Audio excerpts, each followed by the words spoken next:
Nobody on the road, nobody on the beach. I feel it in the air, the summer's out of reach. Empty lake, empty streets, the sun goes down alone. I'm driving by your house, though I know you're not home, but I can see you. A big slug driving down the ground. He's got an earring on, grey nickels on, baby. I can tell you my love for you will still be strong after the boys of summer have gone. Australia hold every single thing possible in men's. What the fuck happened to the T20 World Cup? McDonald's, Cummins, Bailey, delete and start again. It's been the summer of controversy, calmness, constance and karma. Australia win the Border Gavaskar Trophy 3-1. The Big Bash is better than it's ever been. The Women's Ashes starts on Sunday. Everyone is marching towards the World Test Championship final. Fuck the tennis, fuck the footy for at least 3 more weeks. We'll bore our kids about this summer one day. We're going to tell you what it all means. Plus South Africa hitting 600 against Pakistan, but there's some things we want to share with you. Like our Sydney live show, for instance, with Ricky Ponting and Adam Gilchrist, because it was such an amazing night. But Pezza, you're still in Sydney. I'm back in Melbourne. I just want you to tell me, how was the circuit last night, mate? Oh, yeah. Well, if you've been a parent for a few years, a circuit basically consists of trying to get the kids to bed at 7:30 when they're feral. So it was a really, really good circuit, classic. But in all seriousness, mate, I actually did get a text from somebody involved in and around the group, I would say, asking, beers keen, where is? And I just couldn't because I had to put my kids to bed. And I owed time to my family. So, and I have to say, in Tori's defence, she said you should go, and I was talk about being cooked all summer. I'm like, I'm just, mate, stick a fork in me. I'm just happy the boys got up 3-1. We're good to go. I got what I needed. Enjoy the beers, boys. Play on. I'm sure it was a great night. Before we get into just dissecting the game and just, I suppose, the summer as a whole, as we debrief it and decompress from it, whilst we try and remove ourselves online by going cold turkey, whilst also doing a podcast over the internet at the same time. A special night, a special week for TGC, a special couple of weeks really, starting with the Boxing Day Test and everything surrounding that, and culminating in many ways with the night before the Sydney Test match at the with our live show at the Enmore Theatre. I was like, that's the second time we've played there, second time we've managed to sell it out. It's been like just an amazing experience, an amazing room to go and perform there. A dream in lots of ways, given, that's where we're from. And Ricky Ponting as the guest, so lucky that was the third time we've had Punter on stage with us, and he's just amazing. And then there was just a little treat for the Sydney fans. But I feel like you're in a better position to talk about it, Pezza. You're the one that sort of teed it up.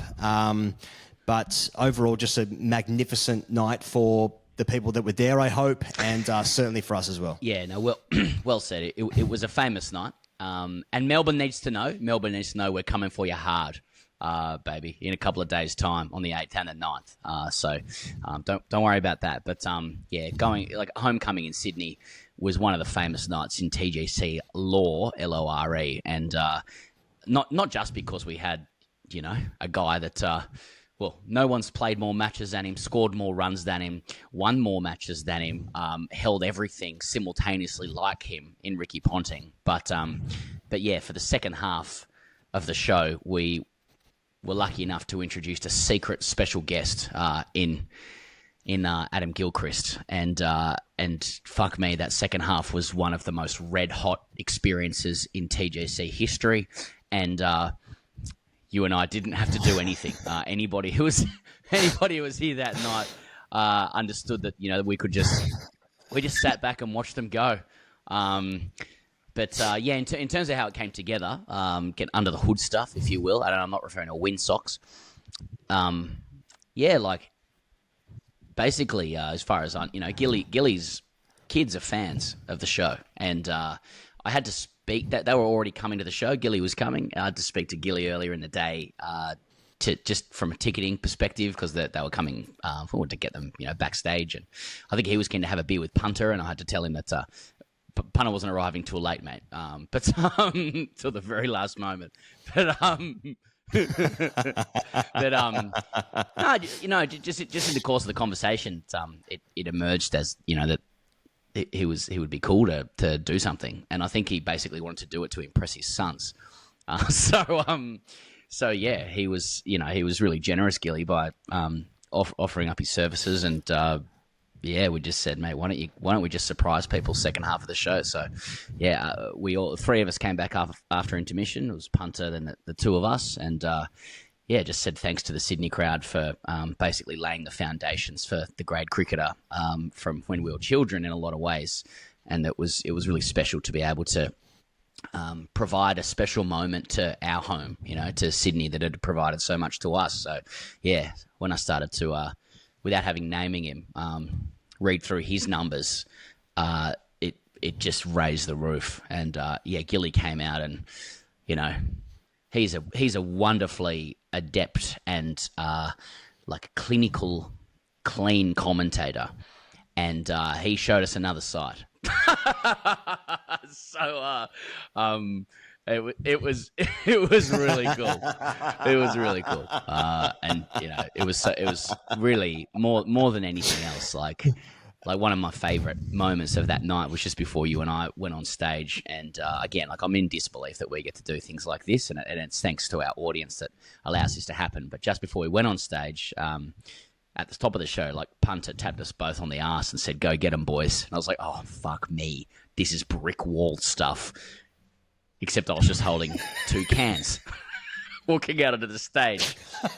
Not to be confused with the two cans that Punter was using later that night. But, and yeah, and then obviously the Gilchrist thing just made it all the better. So, yeah, what a night. What a night. If you want to come and see us and you're in Melbourne, this is the last chance this summer. Melbourne, Wednesday night, we're going to come and see you with Aaron Finch on stage. So bring the heat with us. Bring the heat for that show. That's Wednesday. That one's sold out. But January 9th, Thursday, that's this coming Thursday, our final show of the Australian summer this year. Pete Hanscom is going to join us, who has also just been added to the squad. And will he play in Sri Lanka? Will he be captain? Interesting times ahead. Have we just got another Australian captain? Probably not, but Hanscom is going to join us on stage. And let me tell you, he's been around and seen some things. Oh, Pete, he's been around when some big things have happened. Don't say that now. He won't come. He'll be on stage. So if you want to come and see us, I think there's... That's... It's at Forum Theatre. There are maybe like 2 booths available at the Forum, and there's a handful of seats as well. But otherwise, it is going to sell out. So that is Thursday. Tickets at Ticket Tech or greycricketer.com. In fact, you can find it in the description of this video or on the audio, depending how you're consuming this. So come along. Come along. If you've never been to a show before, they're wild, they're fun. It's a night of comedy. So come along and see us. Final thing before the SCG Test match and the series as a whole, TGC and Budgie have teamed up once again. Thank you so much to Budgie for getting behind us. And this time, it's for a release of limited TGC merch. It's a TGC themed Budgie Smugglers in 2 designs. You got the TGC blue, if I can call it that, and more of a sort of sky blue as well. The TGC shirt, it's a white t-shirt which says "Look good, feel good, play good" on the back. It's a great collab with Budgie. We're really proud of this merchandise. It's fine quality, excellent quality, limited time, limited stock. There is also a link in the description of this audio or the video, depending on how you're consuming this, as I say that one more time. But thanks very much to Budgie for getting behind us, create limited edition stock, and time is running out on that. So limited time, limited stock, budgiesmuggler.com or the link in the description. Okay, Pezza, the 5th test match. Usman Khawaja described it. The wicket was a stinker. Those are his words. The wicket was a stinker. 185 and 157, played 181 and 162 for 4. Where do you want to start with this one?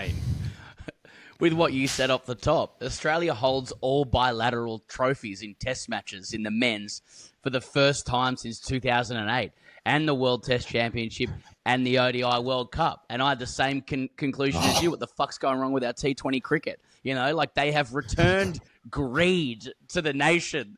I'm writing to my local member wondering when the Wallabies are getting their trophies back. We're near the golden era. I want every single thing. I'm voraciously hungry. I'm ravenous for food right now. And then, I'm reading, I'm swimming in numbers that is just is making me so happy. I'm reading that it's the first time the Australian team has rebounded from being 1-0 down since 1997. You know, there's ones and there's nines in front of the year. They hadn't done it since 68, 69 at home. You know, everything's coming up, dog. And that's the main point to me. I like that there were so many alternate endings available in this test series, even leading up until the last day. A good half hour from India could have had like an alternate ending like Wayne's World, where Rob Lowe gets Cassandra on the beach and Wayne and Garth are in flames, but but instead Garth got his dream woman, and that's what Australia did as well. And everything's great. Usman's saying that the deck was a stinker. As far as I'm concerned, that's Queensland stuff. Via Islamabad, and let's forget that he ever played cricket for New South Wales. I noticed that Cummins was asked the same question. He said, I don't mind it. So, yeah, how about that? Bowlers liked it, batters didn't. I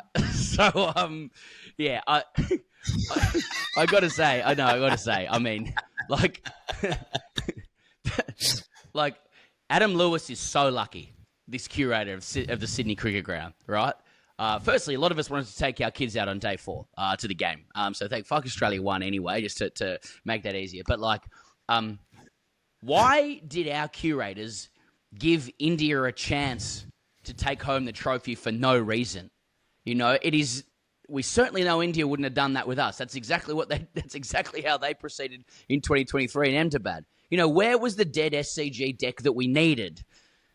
Even so, we tried to shit tip ourselves out of the series, but Cummins and the boys came over the top. So, yeah. I completely agree with you. I didn't want Steve Smith to pass 10,000 runs. I wanted to pass Joe Root's runs. I think he's on about 12,000. I wanted him to get real close. I wanted Steve Smith to be batting late into day 7. Like that's what I wanted on this deck. But fucking hell, instead we got a great reason to celebrate Australia's depth. And Scott Boland might be the greatest reserve of all time. And you think about, like, okay, how does Scott Boland now open the batting, be the captain? Can we get him into the IPL somehow? Because he's already Australia's best bowler. He's the nicest man. Can he bowl forever? Can he come around the house and fix me fridge? You know, I've got a gate issue at the front of the house. Can he come around and fix that? I just want him. Can I get a hug from Scott Boland? 4 for 31, 6 for 45, 21 wickets in 6 innings, averaging 13. Who the fuck is Bumrah? This is the magic of it all as well, Pezza, because we're getting and then we get to win a series against the guy that's the greatest of all time, and it's like, yeah, well, he's only as good as Barrel, and Barrel probably ends up doing him in the end. So yeah. Oh, magnificent! Magnificent you're doing series. Well when you're getting that Reddit treatment where people are starting to fan fiction you about chopping wood and the erotic tension that exists without actual sex. Or so I'm told. That's where Barrel's at the moment. I completely agree with you. I mean, here we are lauding Bumrah this entire series. 32 wickets at 13. Barrel, 21 at 13 and 2 fewer tests. Hello. Join the queue, Jasper. Join the queue, Jaspreet. Yeah, mate. And Slug's performance as well. Like everything was really wrapped up in a neat little package. You know, Boland comes in, saves the day. Slug comes in and saves the day. And you know what their breeding ground was? The Sheffield Shield. I mean, this is a win for Karen Rolton, you know, and driving past that ground in Adelaide, you know, the breeding grounds of Australian cricket are back again. You know, Sam Constance runs in Shield as well. Okay, pathways, etc. But, you know, and I also noted, you know, Slug was saying yesterday, I couldn't ask for much more in debut. I was counting down the runs in lots of 10s. I was like, doing it in 10s. Now I am back in the Steve Waugh era. You know what I mean? You just got to tick them off in 10s, you know? Plus, there were some diamond studs going around and some fast haircuts. I mean, I am in the Shangri-La, Cloud 9, stick a fork in me, spread my legs, whatever you want to say. I am good to go. I'm a 40-year-old man.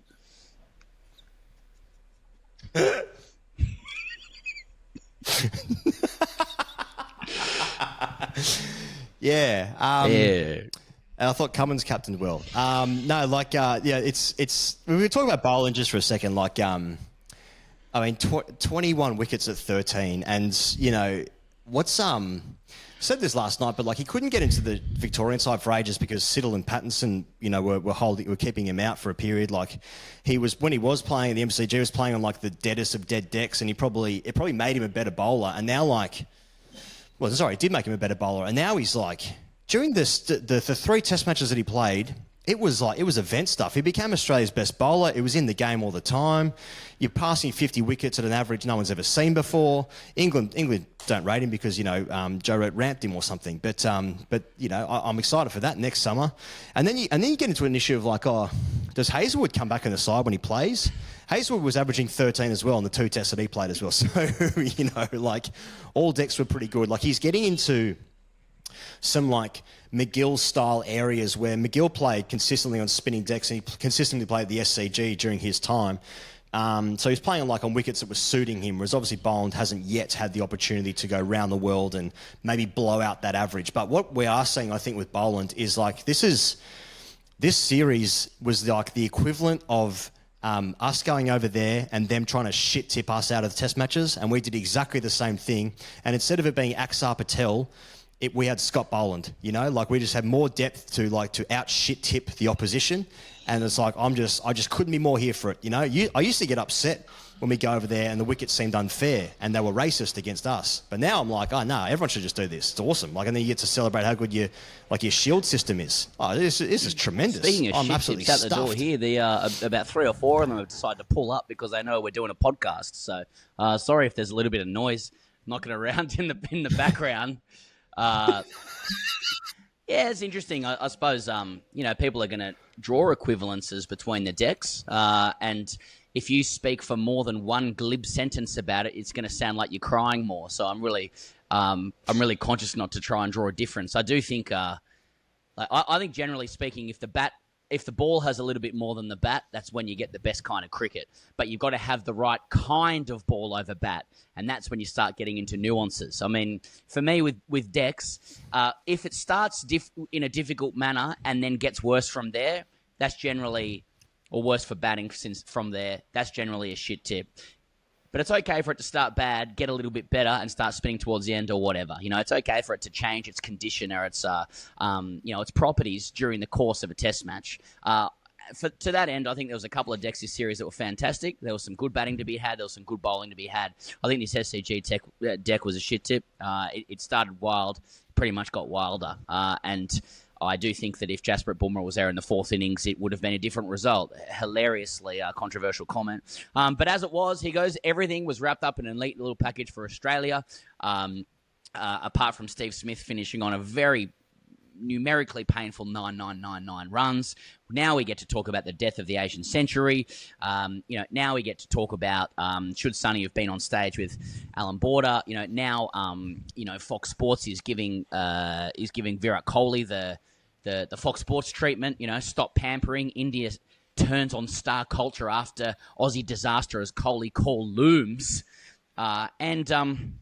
we just revel in all of that.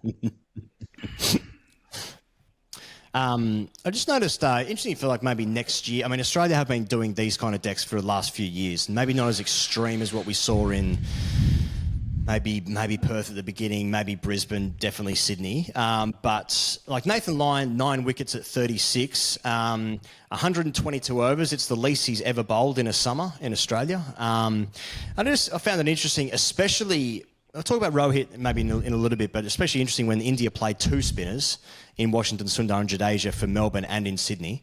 But it is interesting that, like, I wonder if England will even play a spinner next year, because this entire thing has been a build-up for the Ashes, as we understand. But you try and think about how you get all your best bowlers or the most effective bowlers into the side. It'd be a huge call to ever leave out Nathan Lyon. But it is interesting, at least, where, like, well, on that specific deck, and maybe that's the answer, on that specific deck, like there's just no role for a spinner. And you're either better off playing another batter, or, I mean, if you can't take 10 wickets with 3 seamers on that kind of thing, then you're never going to take 10 wickets. But it's just an interesting one where Nathan Lyon's been such a key figure. He went past Ashwin for more wickets, more test wickets during this season. And, it's just like, well, it's kind of just playing with 10 players, really, because there's just no way he's going to bowl on those kind of decks, you know? I think we've established on this show for a number of years that, like, one, cricket is never good. Two, no one knows how to read a pitch ever. Like, three, whatever the Australian team throws up, we'll find something to be unhappy with. I mean, for a very, very long time, Australian cricket out here was fucking boring because it was flat as fuck. Everyone scored a ton of runs, and really, there's a difference between Ricky Ponting facing Ajit Gurkha on a white thing, and our boys trying to do it right now, trying to do it against Jasprit Bumrah. And at the end of the day, it makes you realise the quality of Shane Warne and Glenn McGrath having to bowl on that stuff back then. Now they've turned the decks to be a little bit more ball over bat. It has been difficult for our batters. It's quite hard to get it completely correct all the time. I don't think that SCG was a shit tip in the way that, like, Ahmedabad was in India, just to do this false equivalence dance again, because Australia didn't need a shit tip in this game. They needed a dead deck, like that. They didn't. I don't think they prepared the deck. Like, they didn't. They needed a result least. So I just think that the SCG was overcorrecting for years of that wicket being dead. It's none of us really knows horticulture. It's probably gone a little bit too far. Australia win that game with a little bit of luck. And then we walk away, forget about it because it was a result we wanted. And we go, 3-1 was about right. Let's never think about it again.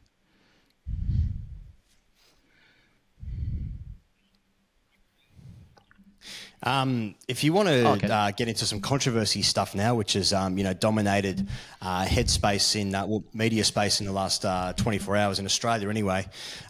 Here's what I just want to talk about, like the comments that McDonald and Cummins made and Gambier made on sort of Indian behaviour. So Andrew McDonald said, my conversation to him, being Constas, of course, was just around whether he's okay. Clearly, the way that India celebrated that, it was quite intimidating. So I mean, it's clearly within the laws of the game, within the rules and regulations. So there's been no charges laid. But to have an opposition obviously swarm the non-striker like that, we have got a duty of care to our player to make sure he's okay, and in a headspace to go out the next day and perform. So that's all those conversations were. Then last night, at the end of at the press conference last night, Pat Cummins, who was referring to Kohli's behaviour, particularly in the MCG, he said, I think people mistake a bit of confidence with bullying or abuse.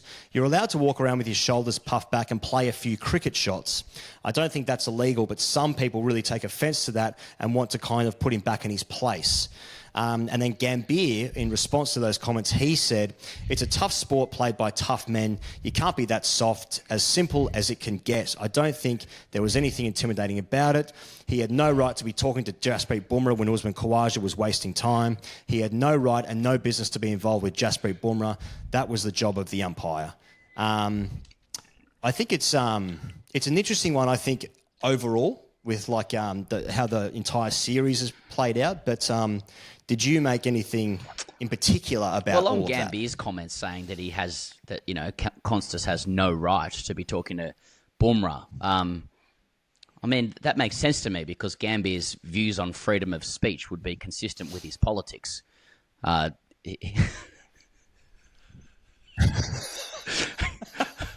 There's a lot of people in and around Gambier's group who make the rules on who's able to talk and who isn't. So, I think play on from. I don't think anyone should be surprised by Gambier's comments there. He'll decide who's got the right to talk and who doesn't. I mean, I thought, look, I like that. I was surprised to see Andrew McDonald, reference Indian conduct at all. Because it's unusual to see opponents publicly, especially Andrew McDonald, someone as measured as him, offer public critique and criticism, I suppose, or implied criticism of a team as powerful as India. Now, my personal view is that, I had never really... It surprised me that he spoke in the language of, duty of care and being worried and about intimidation and stuff. I did think on a number of occasions, Constas has played plenty of cricket. Even at 19, you've played a lifetime of cricket if you're as good as him. Would absolutely know that his behaviour would be inviting those kinds of responses. I do think it's a two to tango situation, and his age probably doesn't come into it. If Commons' comments were referring to the MCG where Constas was puffing his chest out and playing some risky cricket shots, then I completely agree with what Cummins is saying there as well.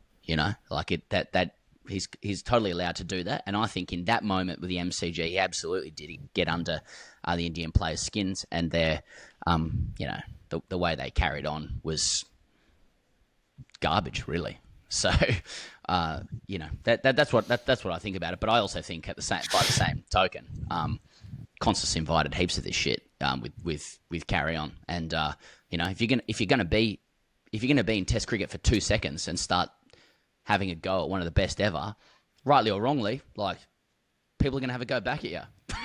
I hope the match referee looks at both of them. Yeah.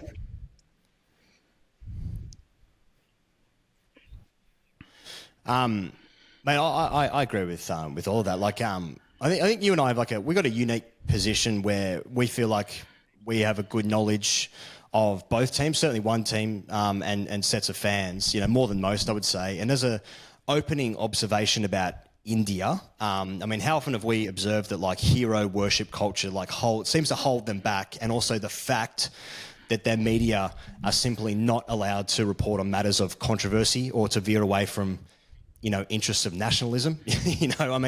India's behaviour on this tour has consistently been swept under the rug. Maybe for good reason in some instances. Other times it feels like, fucking hell, come on, any danger?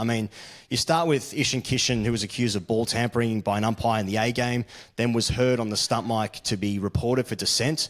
That was excused as a misunderstanding, zero repercussions. In Adelaide, we had the exchange between Siraj and Head after Head made 140, which was essentially blamed on Head for starting the whole thing. Siraj was fined 20% of his match fee. Okay, fine, we move on. We had the heated exchange between Kohli and the media at the Melbourne airport, which was blamed on the Australian media encroaching on privacy, even though we know that not to be true based on legality, and that wasn't cross-examined at all. Then the thing with Jadeja in the same test match where Australian media weren't allowed to ask questions, and he answered everything in Hindi. Okay, no one harmed. Fairly obvious that there's some coterie going on there from maybe both sides, but we move on again. We had Kohli shoulder charging Constas for a 20% fine. That's just genuine cowardice from the ICC. That is just fucking ridiculous. We had several players surrounding non-striker in Sydney for zero punishment or query. We saw over and over again dissent being shown by Indian batters for decisions made by the third umpire. It's not an inquiry about the process of a decision if you're given out and you stand there with your batting partner for 45 seconds. What are we talking about here? Come on. You dot all these things up together, and for some, these will be non-events. For others, you might think, okay, that's 7 instances of ordinary behaviour.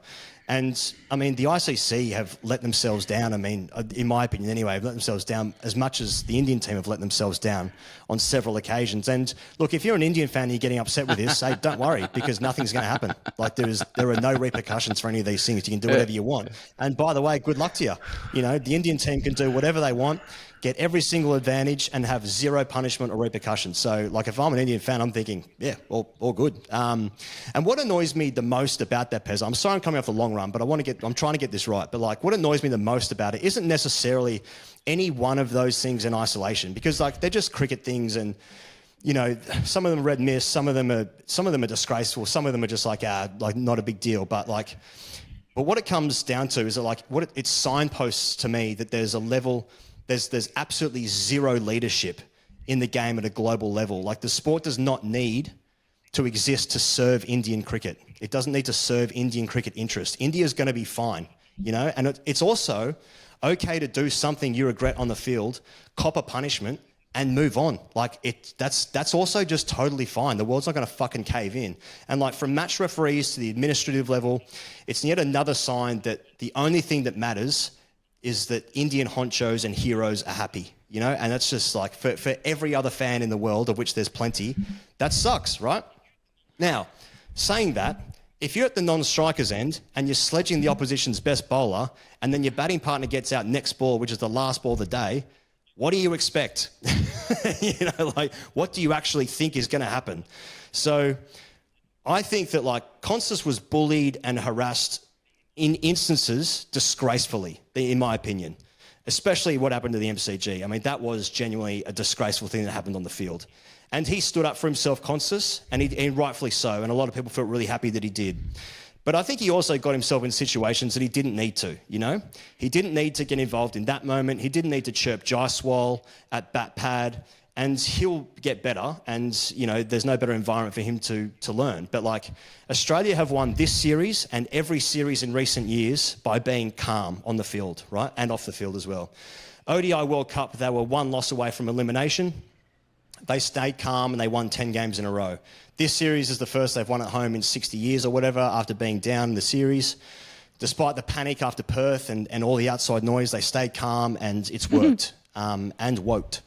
And like for India, they've tried to conjure energy through aggression on the field, off the field, and once again, it hasn't worked. And I think like for everyone, for Australia, for India, I think there's a lesson in that anyway. So despite how good it feels, when you see your team like get into a fight with the opposition and the tribalism ripples through your bloodstream, that feels amazing. But I just think that like calmness and what Cummins has done has worked. And I think that because Australia's won every single thing except for the American World Cup. Sorry for coming off the long run. That's what I think. That was fucking hot. And I'm a man and I'm not meant to compliment my friends. I'm meant to do it behind their backs or after they're dead at their eulogy. Mate, that was, mate, that's, mate, bang on. And, yeah, look, as you're just, you know, neatly and clinically laying that out, it occurs to me that there are people, you know, we love when Australia plays India, if we could talk about it from a TGC perspective, because so many of our audiences come together and just the heat that it generates with two cocks of the walk is naturally engaging, right? But as the series has worn on, the tribalism has become uglier, and that's probably to be expected as well. And yeah, like I suppose we've done it a couple of times now, and we've become a little bit inured to the to the Indian incels online, you know, through doing a lot of stuff for a long time.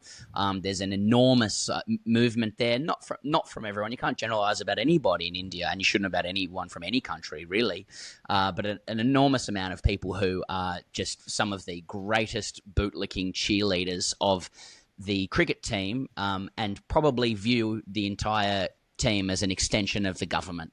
Right, and there would be people who hold that it actually is, and that's the moment in India right now. And if you dig into the history, you know, perhaps it's whether it's unreasonable, it's understandable why a country rising up in power who's been oppressed for a very long time might be feeling like it wants to get its chest out and not take lessons from Anglos, particularly on matters of morality. You know, like it was put to me that say Sonny Gavaskar, a legend of the game, whose name is born on the trophy, has been more than parochial in some of his commentary, and not my stories to tell, but off the field as well, and. It was put to me, though, by a senior journalist recently that it is important to understand contextually that the number of times when Sonny Gavaskar came out here and was, him and his team had to eat shit from, really parochial Australians might lead to an attitude, a warlike attitude, when they come out here, even if Australia might be a little bit more understanding and or cosmopolitan than it used to be, not fully. These all just ladder up. That's not to be an apologist for like flag waving tribalism, by the way, but like, it's all meant to ladder up to like a little bit more understanding, between people. I do think that the end story out of this series is that cricket hasn't felt as alive in Australia as it has for a very long time. And you've been making this point, he goes really well over the last couple of weeks, that that is almost not like, that has been heavily fueled by South Asian immigration to Australia. These are ultimately to reasonable people positive things. We've broken records for people going to test matches. I actually think as much as I actually was surprised there weren't more stories of Indian cricket team petulance, to be honest. I'm glad it took this long for some of that tribalism to come through between both sides. I'm glad that it's done. But really, this was just this is ultimately a great moment, for cricket in Australia. It's a summer to remember. I think that a lot of the heat between the verbal heat and rhetoric between people will die down quickly. I think ultimately we'll be left with positive memories of a strong visiting team with some brilliant star performances, lacking depth, and a little bit of transition happening within their side. And for Australia, another feather in the cap to Cummins and McDonald's brand of calm, relentless, resilient cricket, built on collective performance rather than individuals. And I don't think India will leave the shores with anybody thinking, oh, this got ugly. I think it's got uglier before, and it's improving.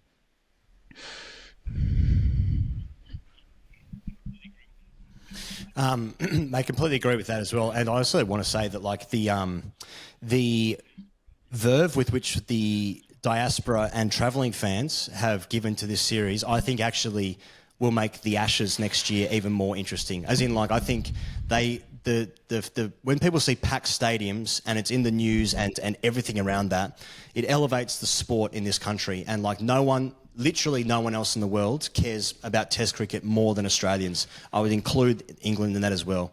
Lots of Indians like Test cricket as well. I'm not saying they don't, but I'm just saying Australia care about Test cricket more than anything else. And the fandom with which this series has brought, and the constant stuff and the controversies, all of it, the richness of it, I think actually increases the chance of sellouts for the Ashes as well. Anyway, should we talk about the Indian side? It all started off really bizarrely with Rohit saying he opted out of the Test match. He said in an interview with Star Sports during the Test match, he said, "I've not retired. I stood down. That is what I would say." Basically, the chat that I had with the coach and the selector was very simple. I'm not able to score runs. There is no form. It is an important match, and we need a player with form. Now, this actually sort of goes into my point of the amount of player power that some of these guys have is extraordinary. I mean, culturally different, that's obviously important to note, but the fact that India played two spinners in the last two Test matches, especially the Sydney deck, was an indicator that they felt that Washington Sundar was going to score more runs than Rohit Sharma, or that Shubman Gill didn't play in Melbourne because they wanted to play two spinners. The fact that you would just never see this in any other team, I don't think. He's not retired. His next Test match would be in England for the first of 5 tests over there in June. It is extraordinary, that level that you can just be I'm still the captain, but I'm actually not going to play this one. I'll pick and choose when I want to play. It's remarkable. I mean, I don't even know what to make. It's just remarkable. I suppose there's two elements to it, right? And I think it was important to caveat with, that idea of different cultures when it comes to the rhetoric around legendary players. And people may say Rohit isn't a legend at the Test level. That's probably right. He averages 40. He's out now. He averaged 40. But with one away 100 or whatever. But that speaks to cultural difference. I mean, Rohit Sharma has captained India to a World Cup. Mickey Mouse T20 World Cup, don't get me wrong, played at 9 a.m. in Caribbean. Nevertheless, and it was on an unfamiliar paywall here. So did it happen? But he is. Just as Dhoni is a god in India as well, but sort of symbols out here, really. But anyway, he has that status, and I suppose the two elements to it were, one, did they hold on to him just from a pure selection perspective for too long? Probably, right? I mean, there's a lot of people in India who've been calling for transition of this team for a long time. I don't think Australia can really have too many complaints. I think we give players one Test too many than one too few as well. But the second part of it was the language around his, dropping from the side, which is very, very difficult for us, I think, to wrap our heads around. I mean, the guy was sacked from the team. He was dropped.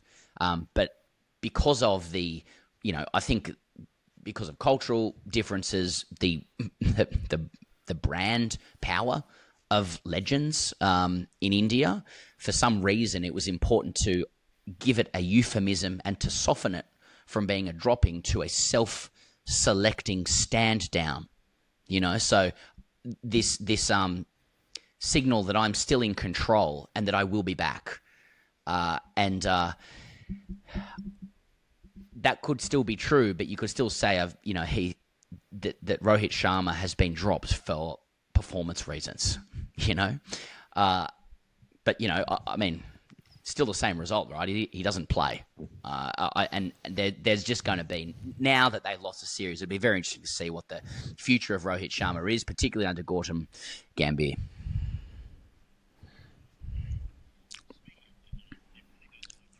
Speaking of that, it really does feel like they're in a transition phase where, they once again have been right on the precipice where they could have very much won the ODI World Cup. They did win the T20 World Cup, and had they not lost 3-0 to New Zealand, then they'd be in the World Test Championship and it would be in the running to hold all 3 trophies at the same time. Now, as it turns out, they did lose the ODI World Cup. They did lose 3-0 to Sri Lanka, and they've lost this series. But Gambhir is now... They beat Bangladesh. They beat Bangladesh. They lost 3-0 at home to New Zealand. They lost 3-1 here in this series.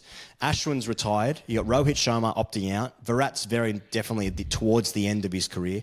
Jadeja seems to be having less and less impact, and I include in that New Zealand series at home as well. They've got Shubman Gill, who, when we first saw him out here 4 years ago, but I mean, the Prince had arrived. This was a guy that was...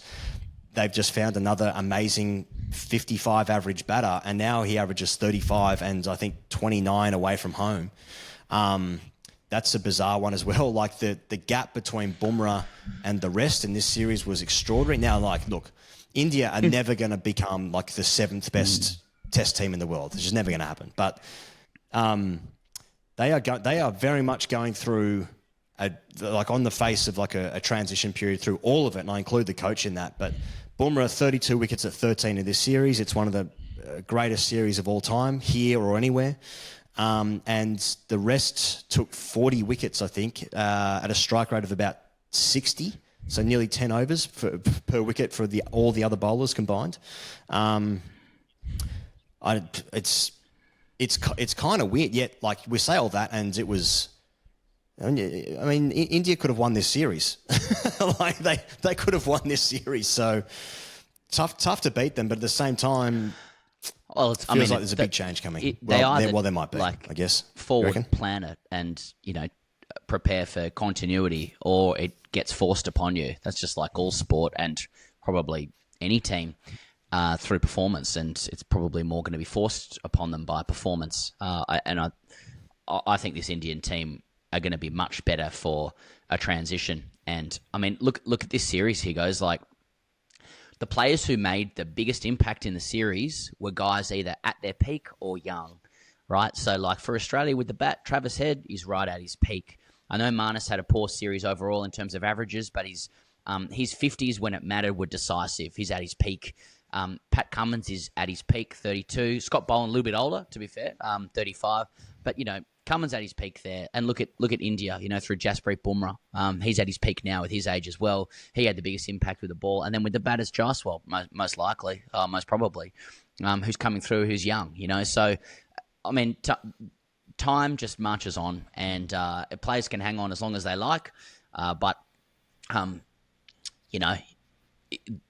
I think the Indian team are going to be better for a huge refresh, to be honest. They've got a fuck ton of players who are going to do a lot of damage on and off the field. You can get 20% off all full-price wines using the code GETAFEW at pontingwines.com.au. Pezza, we were very fortunate to get involved with just maybe one or two wines with the great man himself, Adam Gilchrist. But he actually brought a friend, which was Ricky Ponting. And it was nice to be backstage at our Sydney live show, with Rick, who has got behind the great cricketer, knowingly or unknowingly. I don't know, but he seems to have a good time when he's with us. He seems to have a good time. It's hard to say, but if you want to have a good time with Ricky Ponting, well, you can't. But the closest thing you can do is to go to pontingwines.com.au and get a discount off your wines. Now, Ricky, let's be clear.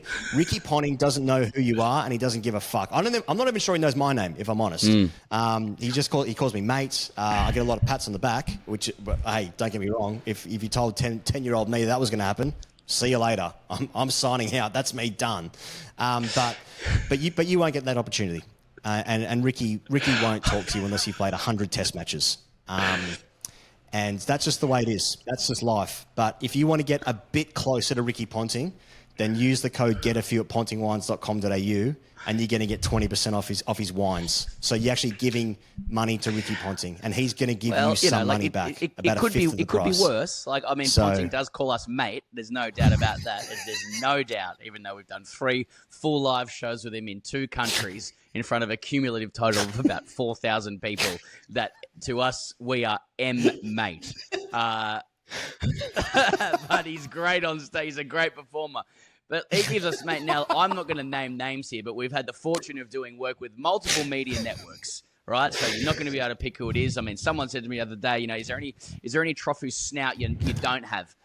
You've not got in there.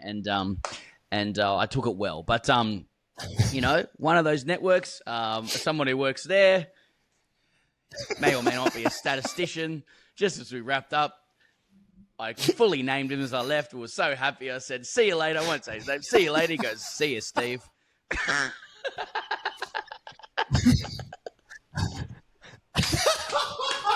Now, what you need to understand is that go on you, Steve. We've explained this many times before. We played 2s and 3s, okay? We will never make it in the eyes of anybody, but nobody makes it. It is Wayne's World. The level 2 doesn't exist. You keep putting quarters in, okay? Nobody ever makes it. So give up on trying to meet Ricky Ponting. Just drink his products, okay? It's set. This is capitalism. Ponting wines, but you're going to get 20% off with the code GETAFEW. There's a little piece of punter in all of it. And if you have to put your details in, call yourself mate. Call yourself mate, because that's what he'll call you.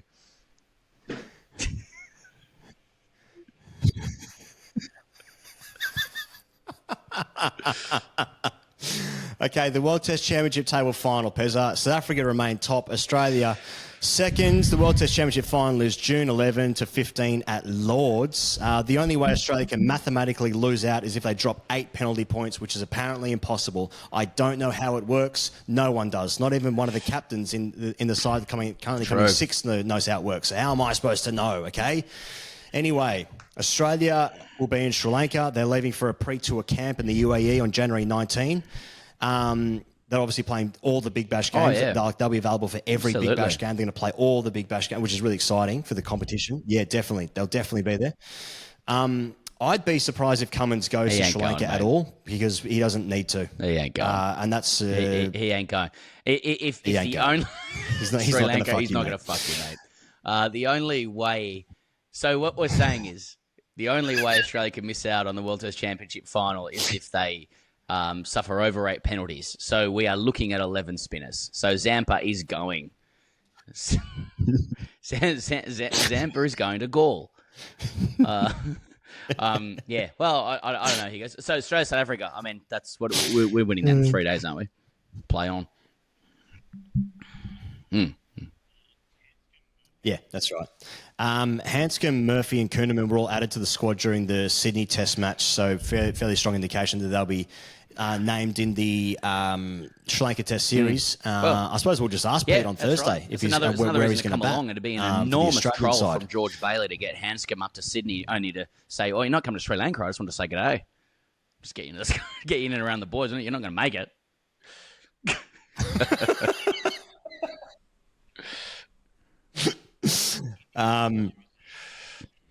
India's next series is in England in June after the World Test Championship final. So that's where we're at with that. But, yeah, Australia can only miss out if they bowl overs slowly, which, of course, has never, ever happened before. Okay, South Africa and Pakistan. It's their second Test match. This match doesn't matter because South Africa have already made it. But South Africa batted first in Cape Town and made 615 thanks to Ryan Rickleton's first Test match 100, opening the batting, of course, as well. He hit 259. Temba Bavuma hit 106. He's been in great touch the last probably 12 months, actually. He scored his third Test match 100, 106, and then Kyle Verreynne also hit 100. That's also his third Test match 100. So, and then Pakistan right now, then Pakistan will bowl out for 194 in 49 overs. And then currently Pakistan are 1 for 213. So they're still 208 runs behind, but things would have changed by then. But you would have thought that South Africa might sneak that one.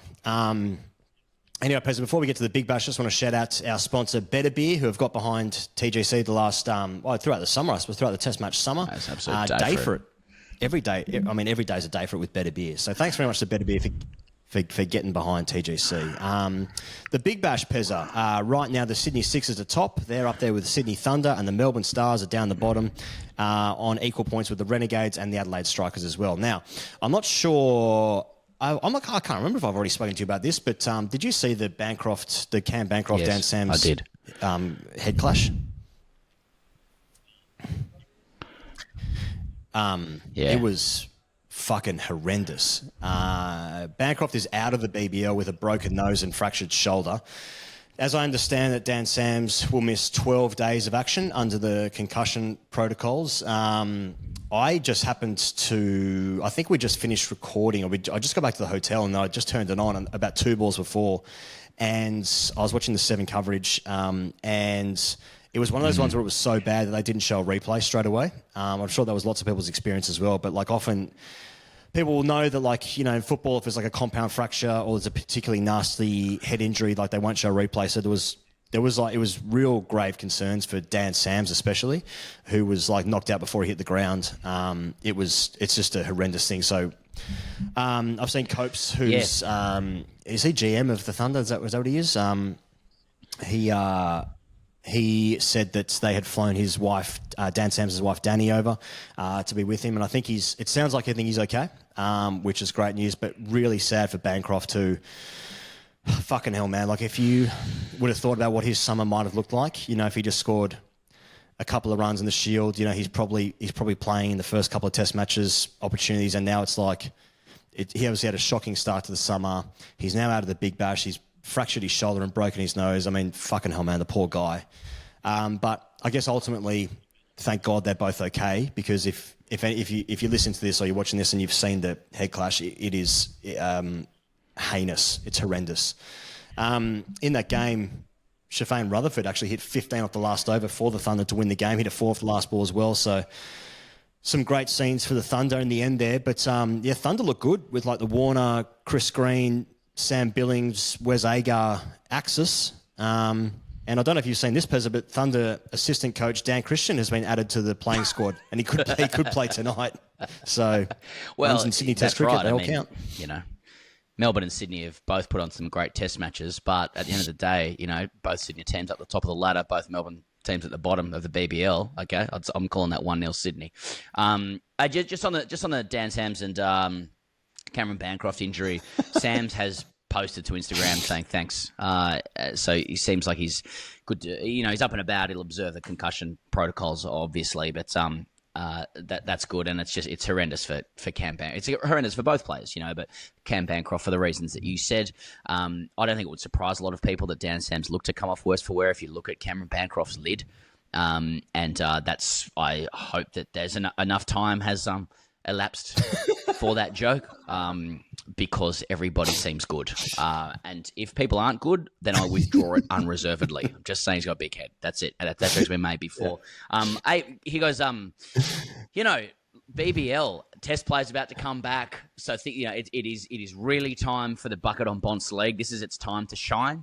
And, 46K in for that Thunder Scorchers game there in the furnace. Last ball win. Shafane Rutherford, an educated Nick.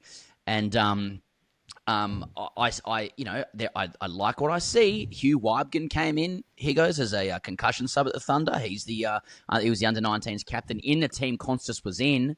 right? So, that's the hipster's choice of a young player coming through. I see Cooper Connolly with the yellow hat on, top run scorer. There's a bloke coming through as well. I mean, we've already lauded the Sheffield Shield's role in the retention of the BGT, and now we see some young guys in the Bucket on Bonds League. I see Constas rattling India. I see, just young people are coming through in Australian cricket. We've been worried about bare cupboards, but, we've even got Cam Green, fronting luxury watch ads while he's injured. Are these green shoots for Australian cricket? We thought that the petals were being watered, but perhaps they've been watering the grassroots. But yeah, Thunder's second on the BBL ladder. And hey, the most important news, because if you do a podcast, you have latent narcissism at best. We will be back on the alternate coverage for Channel 7 on January 12. And I couldn't tell you right off the top of my head who's playing, and that is truly in the spirit of the Bucket on Bonds League. But TGC will be doing Altcoms, Channel 7, January 12. Put it in your calendars, your flip calendars that sit on your walls with a hook that you've put in the wall and you've not told your landlord about. Yep.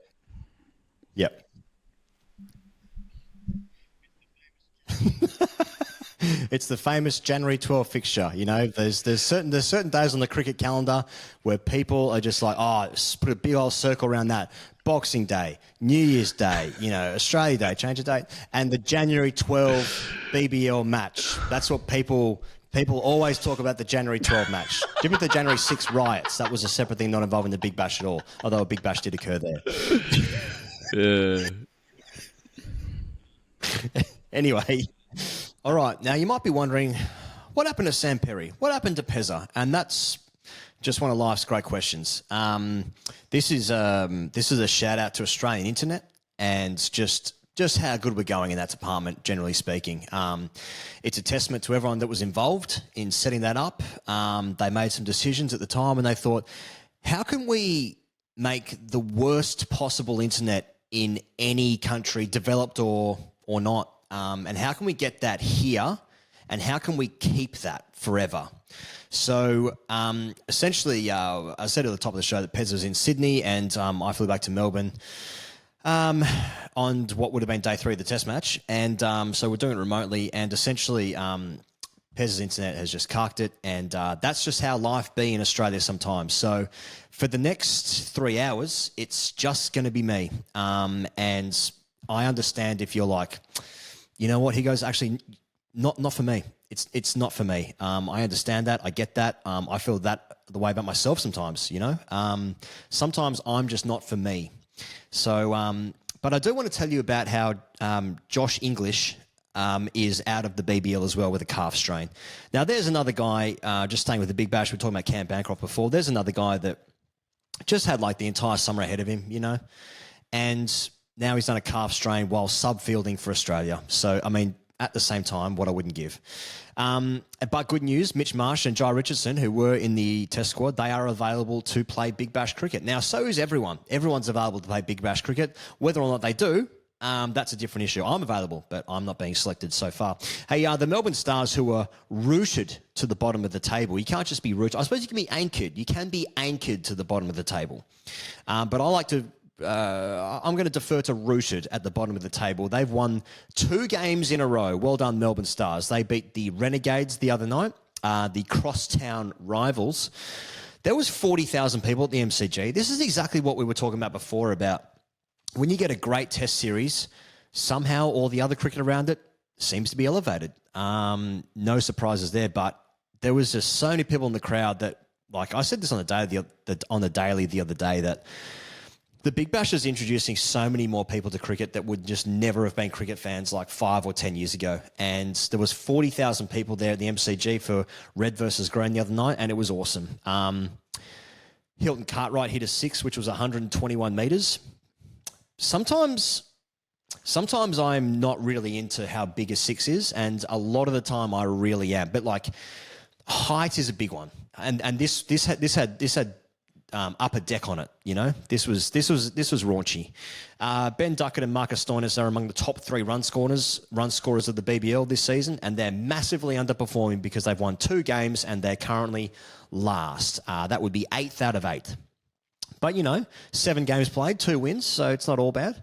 Well done to them. And the Sydney Sixers are still top despite a disappointing washout in Coffs Harbour the other night during the SCG Test. I know we're all thinking the same thing. Why aren't they putting a roof on Coffs Harbour Stadium? And I think we all know the answer. Politics and Australian internet. That's the reason. Last night, if you watched the cricket last night after the heroics of the Australian cricket team against the evil Indians, Tim David smacked 62 not out off 28 balls with 6 sixes to chase down the Strikers, the Adelaide Strikers, 187 in Hobart last night. The hapless Adelaide Strikers, who are only the 2nd worst team in the comp this year, according to the table. So that means the Sixers are top with the Thunder on 2nd. The Hurricanes now jump the Scorchies into 3rd, Scorchies 4th, Heat 5th. And this is all going to be relevant by the time we listen to this because, you know, new things would have happened. It's kind of like, you know, on this podcast when we talk about, you know, like when we comment on a tournament which is happening every day, it's a bit like WinViz in that I'm never shocked when someone says like 10 minutes ago they were only at 3% likelihood. Yeah, and then 10 minutes of things happened and then the permutations of thus and there's a new percentage. Anyway, so that's what's happening. Hey, the women's Ashes. Now there's something for the nation to sink our teeth into, okay? That starts on Sunday, January 12, North Sydney Oval for the first of 3 ODIs. The ODIs are in at North Sydney, Melbourne, and in Hobart, I think it is. There are 3 T20s after that. They're in Sydney, Canberra, and Adelaide. And then Thursday, January 30, that's the big one. That's going to be the day-night test match at the MCG. So squad news for Australia. Soph Molyneux is out of the series with a serious knee injury, which is going to require surgery. She was managing said injury during the WBBL, and then it flared up when they were playing that white ball series against India, and now she needs surgery, so she's out of the Ashes, which is bad news. Sucks for her. Still unclear whether Healy or Beth Mooney is going to keep, but you know what? At this stage, it doesn't matter. It doesn't matter because Australia, you know, we've spoken to them about losing games of cricket, and they understand that that's actually not allowed to happen. So clean sweep for Australia. Hey, 21-year-old Georgia Vole is in for the white ball stuff. So they've got a squad for the ODIs and the T20s, and Georgia Vole is in for the white ball stuff. Grace Harris is in for the T20s. So here's your squad, Australia. Healy, captain, safety. Darcy Brown, Ash Gardner, Kim Garth, Grace Harris, just for the T20s. Alana King, Phoebe Litchfield, Talia McGrath, Beth Mooney, Elise Perry, Megan Schutt, Annabelle Sutherland, Georgia Vole, Georgia Wareham. How are you, Wolfie? That's what we're looking at. And Women's Ashes, you know what? If you're feeling like, you know, have the Australian cricket team done enough for me this summer? Well, the women are about to start, and it's against England. And that's going to make you feel good. You know, cricket on at night time, all the right places, roll into a bit of Big Bash. What are you worried about? All right, hashtag AskTGC. And that's brought to you by Smith Optics Australia. You guys already know that. And let me tell you, in many ways, this feels like the summer of Smith Optics. In other ways, it doesn't, but in some ways it does, because with Smith Optics, you can use the code FAST for 25% off your order, plus a free TGC cloth gift. Now, the sunnies themselves aren't free. They just, like, you have to pay for them. But you get 25% off using the code FAST at smithopticsaustralia.com. But inside there, you get a cloth, and it's got TGC branding on it. And so, you know what? Let the people know. Now, the ultralights have been knocking about the TGC studio, although, to be fair, we've been on the road a little bit the last few weeks, but they are in the studio, and let me tell you, they're on some Australian players' faces and heads and back of caps, and just in, like, this part of the shirt, in the V of the shirt. Now, if you're wearing a crew neck like I am right now, they can also fit nicely in there. So, you know, Siamese cat options, as my housemate once said to me 10 years ago.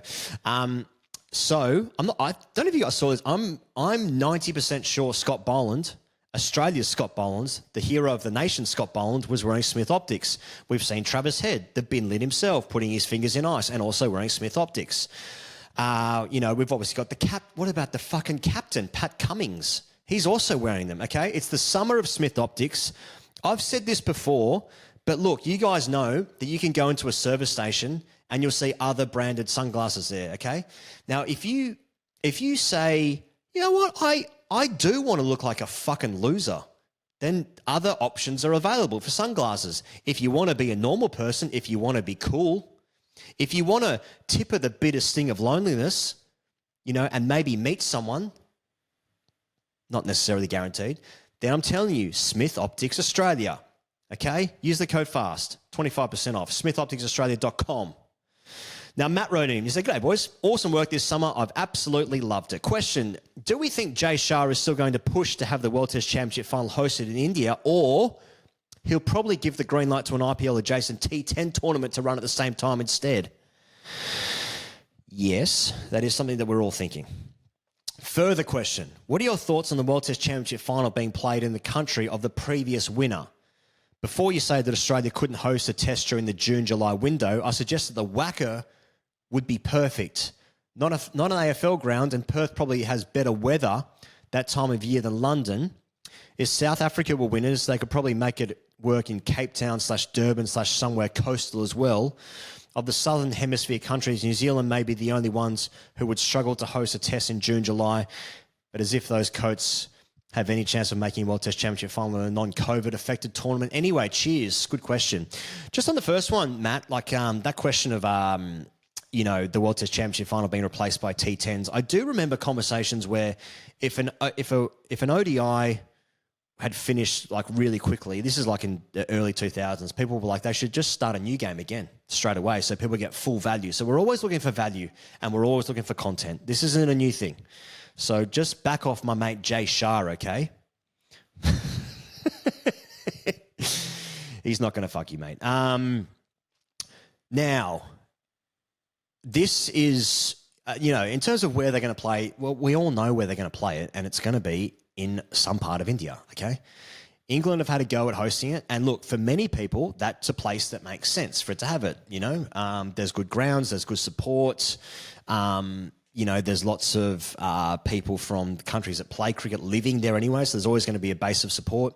I like the idea of Perth. I mean, you guys know how I feel about Perth. I love Perth. I love everything about it, and I think it's a great shame that cricket's not at the WACA anymore. But does the WACA deserve the World Test Championship final between teams like South Africa and Sri Lanka?